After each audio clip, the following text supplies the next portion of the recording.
एकनाथराव शिंदे साहेबांनी मुख्यमंत्री पदाची सूत्र स्वीकारल्यानंतर पहिल्याच बैठकीत हे सांगितलं की हा शब्द आपल्याला पूर्ण करायचा आहे आणि शेतकऱ्यांच्या खात्यामध्ये हे 50,000 रुपये तात्काळ गेले पाहिजे।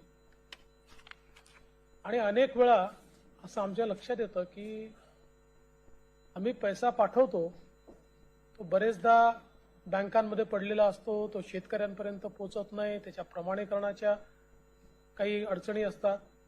आणि म्हणून यावेळेस हा निर्णयच आपण घेतला की मुख्यमंत्र्यांनी क्लिक केल्यानंतर जेवढ्या खात्यांचं प्रमाणीकरण झालं असेल त्या थेट खात्यामध्ये ते पैसे गेले पाहिजे आणि ते त्या ठिकाणी जमा झाले।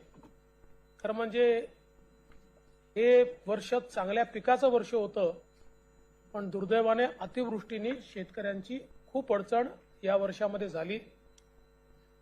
राज्य सरकार कुठेही याच्यात मागे राहिलं नाही।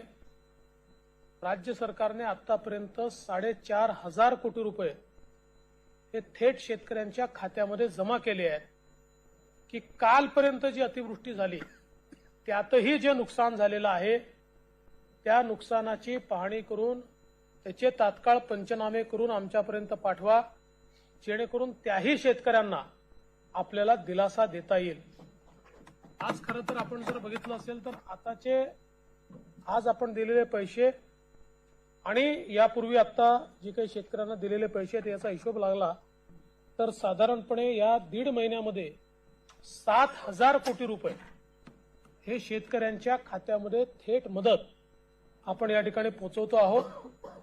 आणि या व्यतिरिक्त अजून वेळोवेळी ज्या अडचणी येतील त्या अडचणीकरता आपलं सरकार हे शेतकऱ्यांच्या पाठीशी अतिशय भक्कमपणे उभं आहे।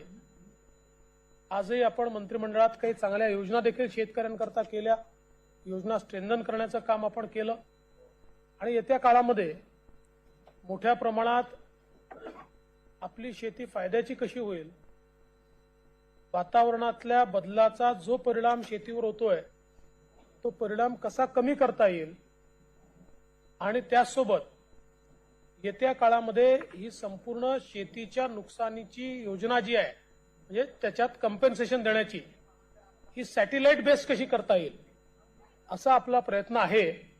आणि मला विश्वास आहे की आम्ही हे लक्ष ठेवलंय की येत्या काळामध्ये अशा प्रकारचं नुकसान झाल्यानंतर कोणालाही पंचनामा करावा लागणार नाही। थेट सॅटेलाइट इमेजरीच्या आधारावर त्या शेतकऱ्याच्या नुकसानाचं असेसमेंट आपल्याला करता येईल आणि त्या असेसमेंटच्या आधारावर ऑटो पायलट मोडमध्ये त्याला इन्शुरन्स मिळाला पाहिजे अशा प्रकारची एक रोबस्ट सिस्टीम आता आपण डिझाईन करतो। कालही त्याचं एक प्रेझेंटेशन झालेलं आहे, त्याच्यात काही अडचणी आहेत त्या आपण दूर करू आणि येत्या काळामध्ये ही सिस्टीम उभी राहिल्यानंतर निश्चितपणे जे काही शेतकऱ्यांचे आक्रोश असतो की आमच्याकडे पंचनामा झाला नाही, आमचा चुकीचा झाला, या सगळ्या अडचणी आपल्याला दूर करता येतील, याच्यामध्ये ऑब्जेक्टिव्हिटी आपल्याला आणता येईल। एकूणच आपलं सरकार जे आहे हे पूर्ण शक्तीनिशी शेतकऱ्यांच्या पाठीशी उभं आहे। शेतकऱ्यांना सन्मानाने जगता यावं हा आपला प्रयत्न आहे। यासोबत वेगवेगळ्या प्रकारे सिंचनाच्या योजना पूर्ण करणे असेल, त्यासोबत जलसंधारणाच्या योजना पूर्ण करणं असेल, योजना पुन्हा सुरू करण्याचा निर्णय मंत्रिमंडळात घेतला, त्यामुळे त्यातनं जलसंधारणाची कामं असतील, ही सगळी कामं येत्या काळात पूर्ण करून आपण निश्चित आपल्या शेतकऱ्यांना एक मोठा दिलासा देण्याचा प्रयत्न करू। खरं अतिशय आनंदाचा आणि समाधानाचा दिवस आहे।